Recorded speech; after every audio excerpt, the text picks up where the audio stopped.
definitely one that was probably like 10 feet. 10 feet. It was pretty big, not gonna lie. This is High Points Will Travel. Flying Delta First Class today to Hawaii. We did something a little bit different on this trip, which is instead of transferring points to an airline partner, we booked this directly through the Chase travel portal. In order for your Chase points to be eligible for this kind of redemption, you need to be earning ultimate rewards as opposed to cash back. The difference is that having a Sapphire branded card like the Preferred or the Reserve unlocks the ability to use your points for travel.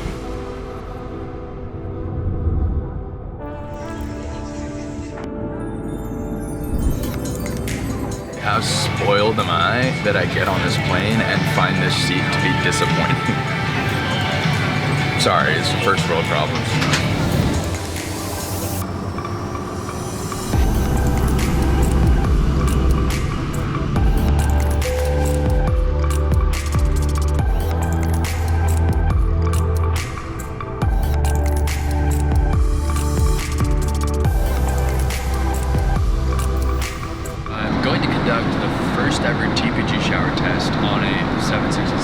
Immediate fail on the TPG shower test. As you can see, I'm in the bathroom and there's no shower. Bathroom selfie. Woo! Everyone is asleep. The cabin is completely dark. So far, my impressions: it's a dated cabin. Seat is not private at all. I don't fit at 6'5" in the bed, so that kind of sucks. But with that being said, it's nice to have a flat bed on a domestic flight. So no complaints there. I just wish I had a window.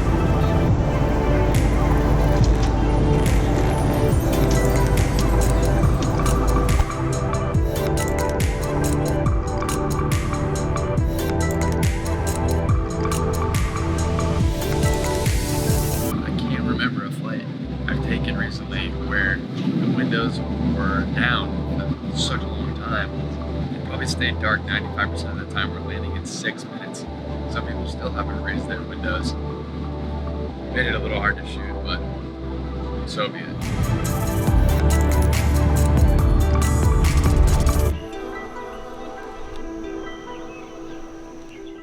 Back out here in Oahu. Back out here. I just got here. I've never been here before. Tomorrow we're doing something a little bit sketchy, and that is an open ocean shark swim. Cageless, cage-free, swimming with sharks in the open ocean. And I hit up my friend Allie, who lives here in Oahu, asked her if she wanted to come, and she was excited about it. I'm a little bit nervous, but like I said, I'm excited. And yesterday we did a hike with Zach Honig from TPG, who was here on assignment. Forgot to tell him to bring running shoes, but he crushed it like a champ. Today we're exploring. I'm bringing you guys along for the ride, so check it out.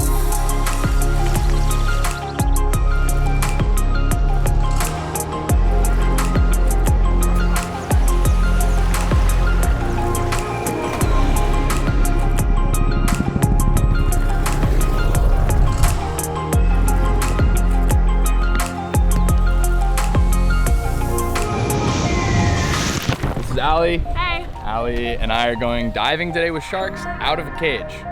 No, without a cage. Out of a cage. No cages. No involved. cages at all. I mean, I'm definitely nervous, especially now that we got here. I slept fine last night, but on the drive over, I'm just a little shaky. I'm shaking a little bit. Maybe it's the coffee. Yeah, but everyone who's gotten off the boat since we got here has all their limbs.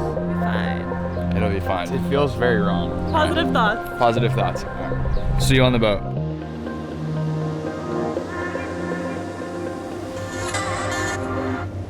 The sharks come up a little bit closer. They're interested in this, not your hand, but we do want your hand a little further away. I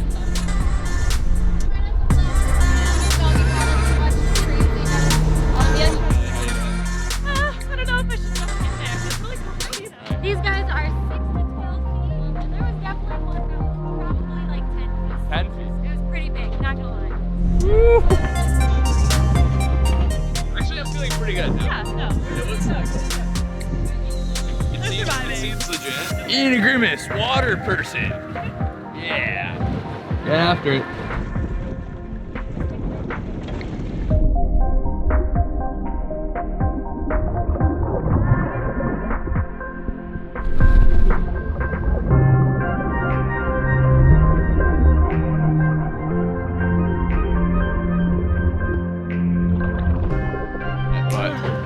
What do you think? It's amazing. They're just so we just got back on the boat. We're like halfway through it. Yeah. But my impression is like, it is so cool to see them in the water. Yeah, they're just doing their thing. Yeah, they don't care about us at all. Yeah. We're doing like a little free diving now, but I'm not very good at it. I don't feel like scared or No, now I'm just at all. like loving it. I think we should get like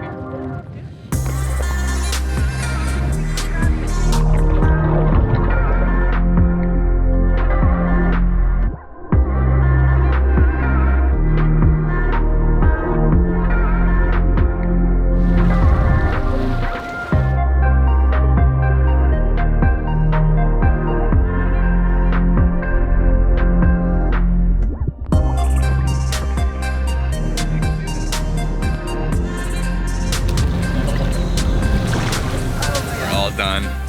Sad to say. One of the coolest experiences so far that I've had, I think, anywhere.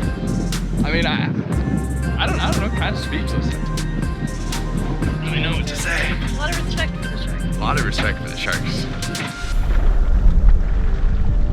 We survived, as you can see. All my limbs. Yeah, I mean, I said this on the boat. I'm kind of speechless because it was really crazy. They don't care about you. They just swim around peacefully. They were just down there looking graceful. Amazing day here in Hawaii. Well, that pretty much wraps things up for this trip. It was an amazing experience to swim with sharks. I would definitely recommend that to anybody. It was so cool to do that. And I definitely think getting out here on points was icing on the cake. So if you guys are trying to get out here, save those points up. This is definitely a worthwhile way to spend them. Hopefully you guys make it out here soon, and I'll see you soon. Peace! We just finished the shark swim. How was it? It was great, and it wasn't in a cage. It was not. No cage. So you replied to me before? Yeah, pretty much. So did your wife actually not know? Yeah, she actually didn't know that it was not going to be in a cage. I did not approve that. I want her to know I didn't approve that. Yeah, that was not a TPG approved move, but that was a precaution that I took to ensure a smooth departure from California. Yeah. Let's talk through this redemption, because it's not like a normal kind of TPG confusing transfer partner. And as I've learned more after we did it, it's like really cool. So this one we use the Chase Travel Portal, which is a travel booking service offered directly through Chase, which leverages your Chase points at a fixed value against cash tickets. So it like changes based on how much they cost. The number of points required will depend on the ticket price of the airfare. Yeah. That makes sense. Okay. Depending on which Chase card you have, whether you have the Sapphire Preferred or the Sapphire Reserve, your points will be worth different amounts. 1.25 cents for the Preferred or 1.5 cents for the Reserve. And that was the thing that I never, like, that took me a while to understand when I started kind of getting into points and miles, was like, when we get into like the more complicated stuff, like the transfer partners, whatever, they can be like 4 cents, like 7 cents a piece. Like you get a lot more value, but it's so much more confusing. Yeah, it gets a lot more confusing. It takes more time to search for availability. And just because you might get 4 cents per point or 7 cents per point, you also might get half a cent per point by transferring out. Mm-hmm. So there's no guarantee that you're going to get more. It's possible, but it's not guaranteed. So in many ways, the Chase Travel Portal is actually really nice because you know exactly what you're going to get. You don't have to waste time searching for availability, which can be a time-consuming process. And you earn miles on the flight because you're not flying on an award ticket. So when you fly on a ticket purchased with miles through an airline, you don't earn miles on that ticket. Oh, like, so if I was on like a Delta flight, for example, I'll get like Delta points for flying it. Exactly, and you get points that count towards earning status too, so that can be very valuable. I think it was like 41,800 Chase points to fly Delta first class to Hawaii one way, and in first class on a lie flat seat, which is pretty sweet for a 6-hour flight. That's pretty fancy. Yep. And on top of, you didn't have to go through like you could just leave whenever you wanted. Like, you know, like there's no restrictions on days and all that. Not bound by an award availability schedule. So let's explain how this is done. It's very easy.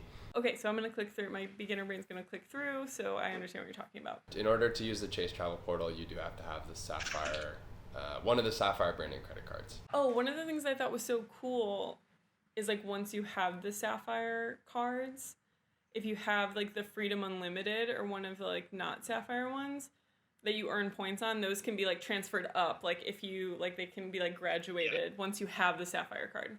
Totally. Getting the Sapphire branded card like totally elevates the value of those points that you earned on the Freedom cards before having a Sapphire card. Yeah. Because they were just cash back before. Right. Makes them way more valuable. Yeah, which was like cool because I like had a bunch that I was like not using, and then I got a Sapphire card and I was like, oh wait, now these like mean something. For sure. And I think a lot of people like start out with the Freedom or Freedom Unlimited. So okay, so once you log into like it, like you would just if you were looking at your credit card balance, you're going to like pay, like look at your debit, whatever, on Chase, log in there, and then you click on where it says like Ultimate Rewards and your points balance. And it takes you to the Ultimate Rewards portal, which is where I'm starting because I don't want to share my banking information with everyone. Yeah, when I go to it, there's like a big airplane, and it's like, looking for a flight? yes, now. that's the one. Oh yeah, and then there's also a drop-down menu by Earn Use, and you can hit Travel. Well, first, before I click on that, there's all these other options.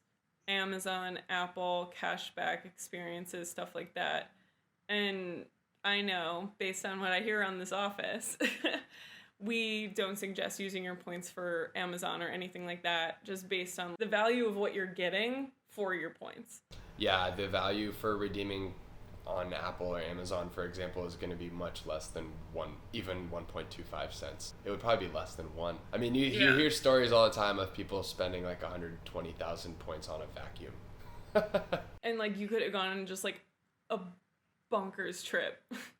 And so I'm seeing next to travel too, I'm seeing transfer to travel partners. So that's where you would, if we were transferring, that's where the area you would go. Yeah, exactly. But we're not going there. We're going to travel.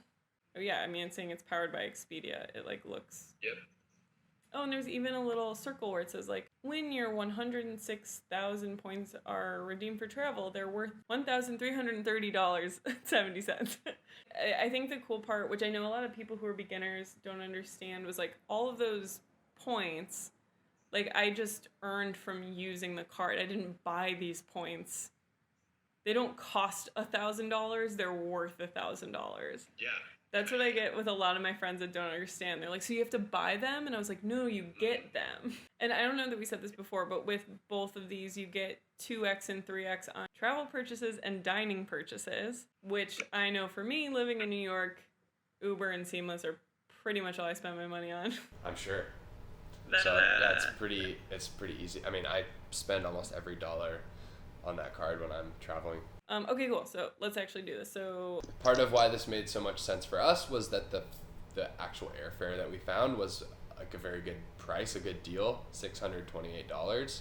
So as the airfare starts to rise over that amount, your value will diminish. But if you have, if you're sitting on some Chase points and you find a good deal on airfare, then this is the perfect scenario to use the Chase portal because you are getting maximum value because the airfare is low. So, I mean, there's also a benefit of flying out of an airport like LAX where there's a lot of other airlines, and so there's more competition, which drives down airfare price. But there are great fares to Hawaii from all over the country now, especially now that Southwest is flying there and really competing with a lot of the bigger airlines. So prices can be really good.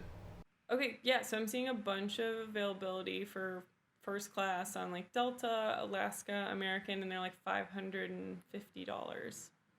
So you spend even less points than we did. Yeah, so this one's it's like 44,000 something points. One thing that we talked about was like you having like a lie flat bed, so it was like a cool seat. Yeah. The way that I knew that it was going to be a lie flat bed was I did the search on Google Flights first, just because the user interface on Google Flights is like the best in my opinion for looking for airfare. So I did the search on there, and then they also have a little icon that will show up on each flight, and it'll tell you a little something about the seat. Like in economy, it will tell you like how much legroom there is. In first class, it will usually say like angle lie flat, or it will say lie flat bed. And in this case, that's exactly what it said. And also, I knew it was going to be lie flat because it was Delta 767, and they only have lie flat seats in first class on that aircraft type. So. Oh. Well, look at you. That just, yeah. So I rely on a little bit of homework that I've done, but. Yeah, I'm seeing it. Okay, cool. Because, that's super interesting. So, like, the one I'm on Google Flights now. I was doing it as you said it. The Delta flight at 11 a.m. is just a standard recliner seat on a 737, which I'm, like, seeing here. They're probably charging, like, the same amount. $10 different. Yeah, so it's like, but it's a world of difference to fly, of course. Yeah. So those are definitely things to be aware of. That's super cool. So like looking here, and like looking here, those are the big differences. Yeah, this is incredible. Okay, cool. So like now I like know that this is the one I want.